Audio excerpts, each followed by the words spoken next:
Lexus has not released a new flagship in over 15 years. Let's find out if this new 2022 LX was worth the wait.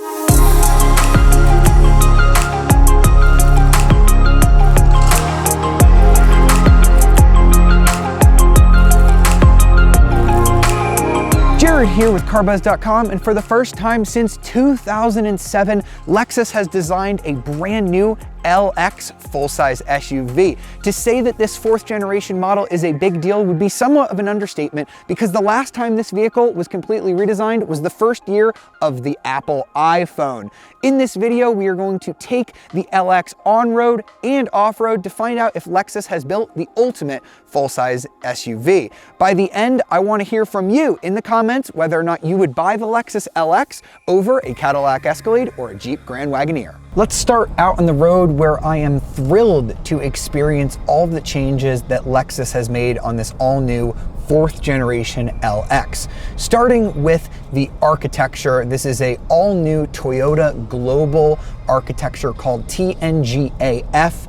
It's also going to underpin the Toyota Land Cruiser, which we're not getting in the United States. We are going to get the Toyota Tundra pickup truck and probably other vehicles in the future like the Tacoma and the Sequoia, and possibly the Lexus GX as well. It's still a body-on-frame design, just like before, but they've managed to make huge improvements to it. It's 20% more rigid than the outgoing LX, and Lexus has managed to cut out 441 pounds on this new LX 600 model compared to the old LX 570. Now, they've done that by using a lot of aluminum on the doors, the fenders, the hood, and the roof, which is going to greatly lower the center of gravity here on the LX 600 and greatly improve the driving dynamics. Basically, the LX no longer feels like you're driving a floppy school bus. I feel much more in control of this vehicle, and when I go around a corner, I no longer feel like the LX is going to tip over and kill me. I think the biggest change to the driving experience is the steering system. The outgoing LX 570 had a hydraulic steering rack because it came out more than 15 years ago. Now Lexus has used a new electronic steering rack that is so much more precise. If I had to put a percentage on it, I would say 1,000,000 bajillion percent more precise. I cannot even begin to describe how much better this new steering system is. The rack is much lighter to negotiate than before. You no longer feel like you're getting an upper body workout just trying to park the LX. And because it's an electronic system, it can change ratios depending on whether or not you're going slow and need it to be a little bit lighter or a little bit heftier on the highway. Now, we gotta talk about what's under the hood, because that is another huge change here on the LX 600. The LX 570 used an old-fashioned 5.7 liter naturally aspirated V8, mated to a very smooth 8-speed automatic transmission. Lexus has ditched both of those in favor of a new 3.5 liter twin turbocharged V6 mated to a 10-speed automatic. This is very similar to the setup that has been used for a couple of years now in the Lexus LS 500, their flagship sedan, and it just debuted on the Toyota Tundra as well, where I thought it was extremely smooth. Now, I'm sure a lot of you out there are going to say there's no way that a twin turbocharged V6 could ever sound as good or be as smooth as a naturally aspirated V8. But to you, I say you really have to try this new engine from Lexus. It is like butter. It produces 409 horsepower and 479 pound-feet of torque, which is more than the outgoing V8 engine in both categories, and it delivers that power earlier on in the rev range, making it easier to pass slower traffic. That power goes out through a 10-speed automatic transmission that's even smoother than the already smooth outgoing 8-speed, and fuel economy is massively improved as well. Whereas the old V8 could only manage about 12 mpg in the city, 16 on the highway, and 14 mpg combined, this new LX 600 can get 17 in the city, 22 on the highway, and 19 combined. Those are massive improvements from the old gas-guzzling V8. You also get better towing. The outgoing LX 570 could only tow 7,000 pounds. This new LX 600 can tow 8,000 pounds. It may be down 2 cylinders from the outgoing LX 570, but out on the road, the LX 600 600 is better in every way. All of the changes that we've talked about so far have done wonders for the LX's driving demeanor on the road, but part of this car's charm has always been its off-road ability. The Lexus LX 600 is still based on the same platform as the Toyota Land Cruiser that we're no longer getting in the United States, meaning that it hasn't lost its off-road chops, which is a very good thing. We've got this standard multi-terrain select system here that ties in with the active height control suspension if you have that equipped. When you put it into one of the off-road mode, it's automatically going to raise the suspension to give you more ground clearance. The car can raise itself up by about 4 inches and lower itself by about 2 inches. I'm a huge fan of this multi-terrain monitor system. It'll basically show you high-resolution camera images of your wheels and what's in front of you to make sure that you don't ding the bodywork or curb one of those big 22-inch wheels, although the model we're driving has a special appearance package that reduces it to 18-inch wheels. That's what I'd love to have if I was doing a lot of off-roading with this car. And here below that, on this lower screen, we have some other important information like our current tilt angle, throttle position, braking position, just stuff that you'd like to be able to see visible while you're doing off-roading. There's another cool feature here on this multi-terrain monitor. It's like a trail turn assist sort of feature, so it's going to brake an inside wheel to help nudge you around corners off-road. This is a rather large vehicle, so this is super helpful when you're negotiating turns. You can see that the system is braking the inside wheel, helping me turn a lot tighter here in this rather large LX. Another cool feature off-road here on the LX is the crawl control. A lot of other vehicles have this, but Lexus is making a big deal about how improved this system is. You get a couple of different like crawl speeds. It's basically like off-road cruise control. So it'll go up hills, down them. You don't have to touch the throttle. You don't have to touch the brakes. So watch, I'm about to go down this steep downhill incline right here. No foot on the brakes. So my foot is off the brake. I have it on its 3rd setting now, and it is going down completely by itself. I have complete trust in the system. As you can see, it's using the brakes automatically. I'm not touching the pedal at all. And then when I reach the bottom, it can go up the hill by itself too. Easy. These improvements both on and off the road have completely transformed the LX. It no longer feels like the grandfather clock of luxury SUVs. This is an iPhone 13. The Max, obviously.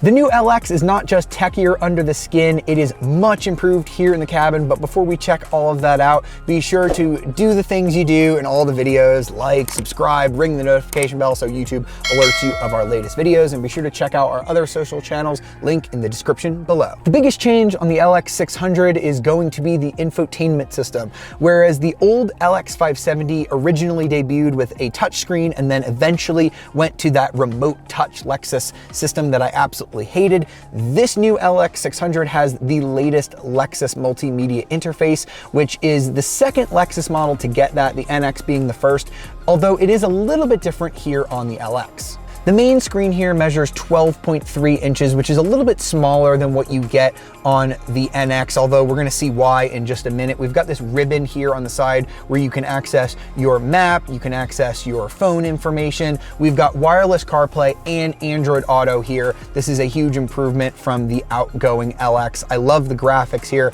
We've got all of the best hits of 2022 technology, like cloud-based navigation. We've got excellent voice command, over-the-air updates. It's just an overall massive improvement in the technology category. This all ties to a 10-speaker audio system on the base LX, but optionally or standard here on this top trim, you can get a 25-speaker Mark Levinson audio system that sounds immense. Now, I mentioned that this upper screen is a little smaller than the one we get on the LX, and there's a good reason for that. That's because we have a secondary screen, kind of like how Infiniti does on their models. This one measures 7 inches, and the reason why this is there, Lexus tells me, is because of the Middle Eastern market.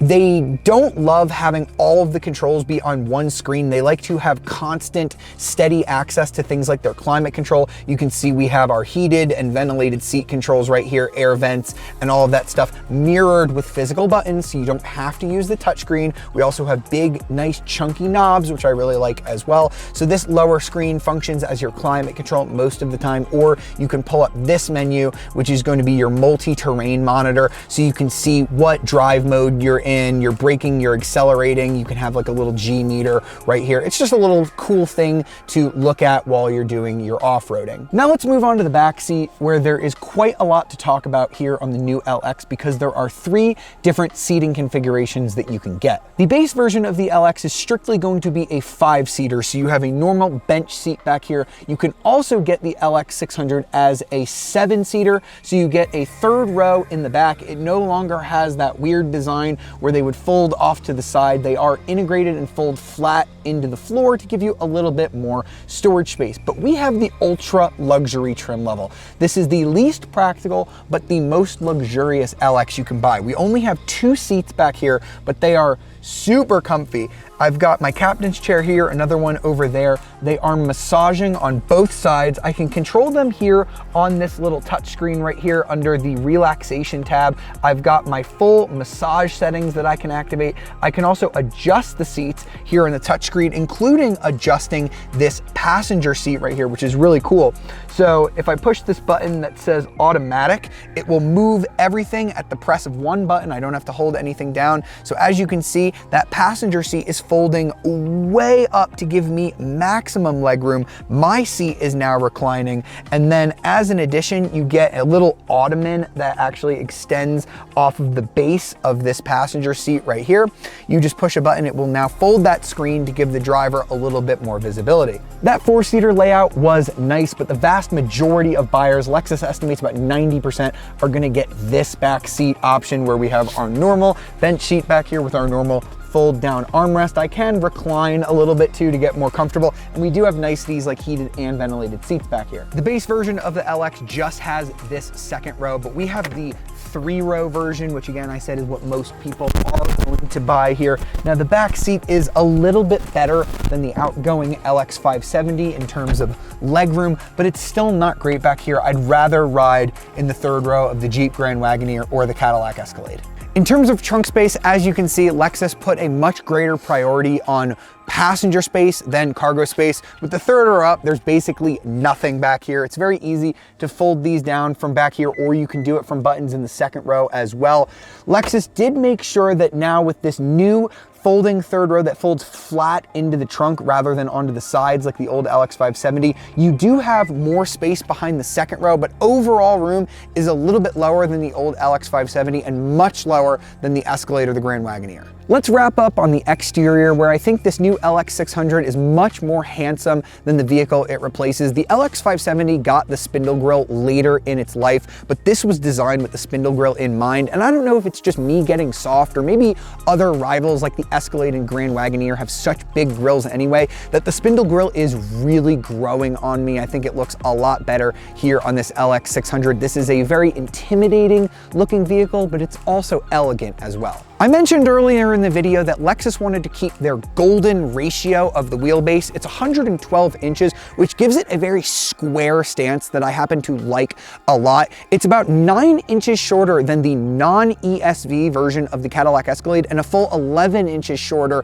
than the Grand Wagoneer. As we saw in the interior, that doesn't really pay dividends in terms of interior space. The Wagoneer and the Escalade are bigger inside, but I think that the LX might be the most attractive of those 3 vehicles.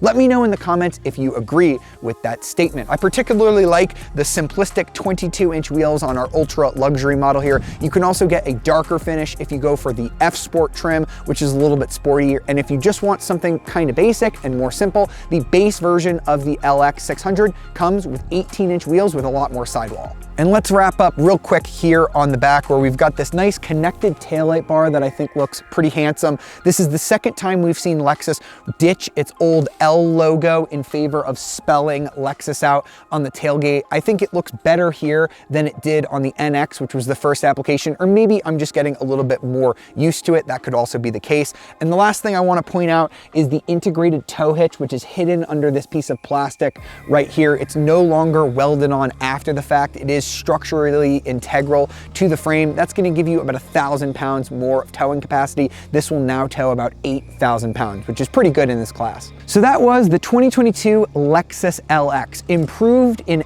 every way from that old outgoing LX 570 model. And amazingly, Lexus has managed to keep pricing a little bit lower than the old LX 570, just under $87,000 for the base 5-seat model. Now, if you want to go for the F Sport or the luxury or the ultra luxury, like we've seen, you're gonna have to spend significantly more than that. A maxed out LX 600 is gonna cost you about $126,000, but we don't see anything else like this with the 4-seat layout in this segment, aside from maybe the Range Rover, which is significantly smaller. The LX has always been one of the most reliable and outstanding resale value vehicles that you could buy, and with the LX 600, they've improved every single thing about it. It's super great, and I think it's absolutely worth the price.